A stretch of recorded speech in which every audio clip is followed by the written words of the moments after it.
కల్తీ నెయ్యికి సంబంధించి చాలామంది చాలా రకాలుగా మాట్లాడుతున్నారు.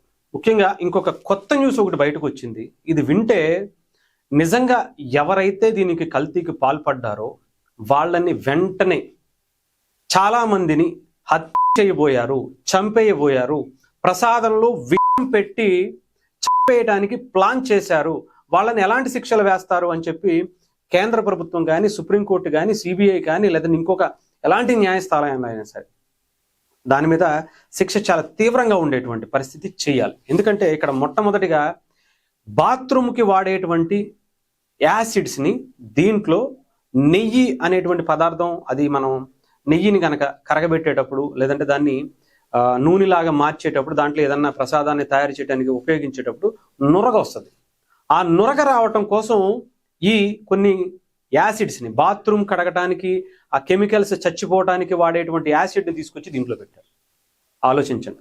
ఎవరో కొంతమంది వైఎస్ఆర్సీపీకి సంబంధించి కొంతమంది పేటీఎం బ్యాచ్ లేదా నాయకులు ఎవరో మాట్లాడుతున్నారు. ఏది డిబేట్లో మాట్లాడేటప్పుడు విన్నా, వాళ్ళు కొనుగోలు చేశారు అని రాసుంది తప్ప దాన్ని వాడారా లేదా అని వాళ్ళు చెప్పలేదు కదా అని అంటే, కొనుగోలు చేసి అన్ని వేల లీటర్లు కొనుగోలు చేసి లోపల పెట్టుకుని ఏం చేస్తారు? పూజిస్తారా? చెప్పండి. అన్ని వేల లీటర్లు అలా లోపల పెట్టుకుని బాత్రూమ్లు కడుక్కోవడానికి వాళ్ళు ఏమన్నా బాత్రూమ్లు కడిగేటువంటి కాంట్రాక్ట్ ఏమన్నా తీసుకున్నారా? లేదంటే ఇలా నెయ్యి తయారు చేసేటువంటి కాంట్రాక్ట్ తీసుకున్నారా?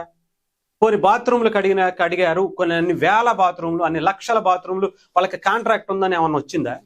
లేదు కదా. మరి దాన్ని ఏం చేస్తారు? ఇలాంటి దాంట్లో చాలా క్లియర్గా అతనే చెప్తున్నాడు. మళ్ళీ ఆ నెయ్యి అనేటువంటి దాంట్లో ఇలా దాన్ని వాడటం వల్ల నురగ వస్తుంది, ఏది యాసిడ్, ఆ నురగ దీంట్లో వచ్చేటువంటి పరిస్థితి ఉందని మళ్ళీ అతనే క్లారిటీ ఇచ్చేస్తున్నాడు. కానీ దానికి వాడారని చెప్పి చెప్పలేదు కదా అంటున్నాడు ఆయన. సిట్లో ఎక్కడ లేదు కదా అంటే, ఆ యాసిడ్స్ వాడటం వల్ల మిగతా ఏదైతే జంతు కొవ్వు వాడినా, ఇంకు కొవ్వు వాడినా దాంట్లో ఉండేటువంటి ఆ క్రిములు చచ్చిపోయేటువంటి పరిస్థితి ఉంది. అది 10% వాడారా, 20% వాడారా అనేది చెప్పలేకపోతున్నాం. పామాయిల్ని దాదాపు 60 లక్షల లీటర్లు అనుకుంటా పామాయిల్ని కొనుక్కొచ్చుకున్నారంట. దానికి మళ్ళీ ఆధారాలు ఉన్నాయి. మళ్ళీ అది దీంట్లో వాడారని నేను చెప్పలేదు కదా అని అంటారేమో మళ్ళీ. అది కూడా దాన్ని మరి ఎక్కడ దేనికోసం వాడారో మరి వీళ్ళే చెప్పాలి. ఇకపోతే కొంతమంది దీన్ని కల్తీ నెయ్యి అంటారు. కల్తీ నెయ్యి కాదు, 100%. ఈ మాట చెప్పగానే వైఎస్ఆర్సీపీ చాలా పండగ చేసుకుంటుందేమో. కల్తీ అనేటువంటి పదం అనేది దీన్ని ఉపయోగించుకోకూడదు. ఎందుకంటే ఇక్కడ ఎవరైతే ఆ డైరీస్కి ఆవు నెయ్యి మాకు కావాలి అని చెప్పి టీటీడీ నుంచి ఒక ఆర్డర్ వెళ్ళింది. ఆ ఆర్డర్కి ఆవు నెయ్యి పంపించాలి, గేదె నెయ్యి కూడా కాదు. చాలా క్లియర్గా అందరూ చూసుకోవచ్చు. గేదె నెయ్యి అయినా వాడటం అనేది కరెక్ట్ కాదు. ఎందుకంటే ఆగమ శాస్త్రం ప్రకారం ఏవైతే ఆ స్వామివారి కైంకర్యాలకు ఉపయోగించేటువంటి ప్రసాదం ఏది తయారు చేసినా సరే అన్నింటికి కూడా ఈ ఆవు నెయ్యిని, దేశీ ఆవు నెయ్యిని వాడాలి అని చెప్పి వాళ్ళు ఒక ఆగమ శాస్త్రం ప్రకారం ఫాలో అవుతూ కొన్ని వేల సంవత్సరాల నుంచి వస్తున్నటువంటి దాన్ని కంటిన్యూ చేస్తున్నారు. ఇక్కడ ఆ నెయ్యిని ఇవ్వడానికి వాళ్ళు ఆర్డర్ ఇస్తే వాళ్ళు పంపించింది ఏంటి? ఎక్కడన్నా పాలు అనేటువంటి పదార్థం కలిసినా, లేదంటే ఒక 50% పాలు అంటే నెయ్యి కానీ, లేదంటే ఇంకో 50% వాళ్ళు అనుకుంటున్నటువంటి రసాయనాలు, లేదంటే పామాయిల్ ఇలాంటివి కలిసినా కానీ అది కల్తీ అవుతుంది. ఒక 99.99% ఒక కెమికల్స్ కలిపి ఒక 1% అయినా, 0.001% అయినా పాలు కలిస్తే అది కల్తీ అవుతుంది.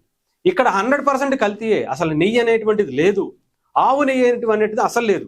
గేదె నెయ్యికే ఆర్డర్ ఇవ్వనటువంటి వాళ్ళు ఆవు నెయ్యి కోసం ఆర్డర్ ఇస్తే వాళ్ళు ఇచ్చింది కెమికల్తో కూడినటువంటి రసాయనాలతో తయారు చేసి ఒక పేరు నెయ్యి, ఆవు నెయ్యి అని పెట్టి దాన్ని పంపించేశారు.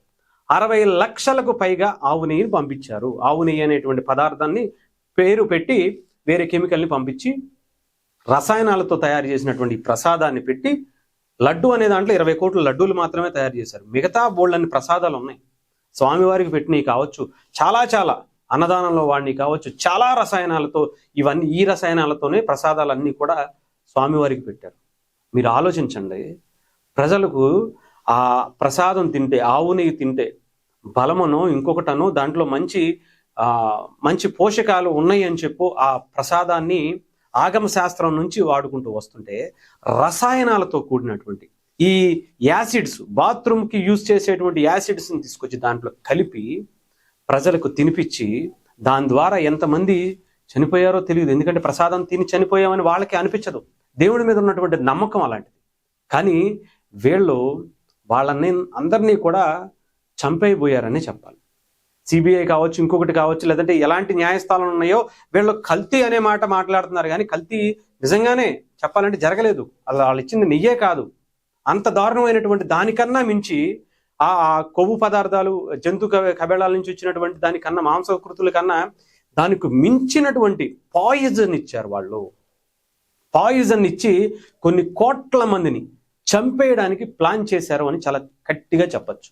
దీని మీద నిజంగా చెప్తున్నాను కదా, ఎలాంటి తీర్పు ఇచ్చినా వాళ్ళని ఉరిశిక్ష వేసి అప్పటికప్పుడు నడి రోడ్డు మీద ఉరేసి కాల్చి చంపేసిన ఎన్కౌంటర్ చేసినా కూడా తప్పు లేనటువంటిది. అంత దారుణమైనటువంటి కుట్ర వీళ్ళ పన్నారు, అది ఆలోచించుకోవాలి. ఎంతగాని పద్దాగా ప్రతిసారి ఇది ఏదో కల్తీ చేశారు, ఇంకొకటి చేశారు. అసలు బాత్రూమ్కి వాడేటువంటి యాసిడ్స్ని తీసుకొచ్చి దీంట్లో వాడారు అంటే వాళ్ళ బుద్ధి ఎలాంటిదో, వాళ్ళ దరిద్రమైనటువంటి ఆలోచనలు అలాంటివో, ఎంతమంది చంపేయాలనేటువంటి కుట్ర ఎలాంటిదో మీరు ఆలోచించుకోవచ్చు.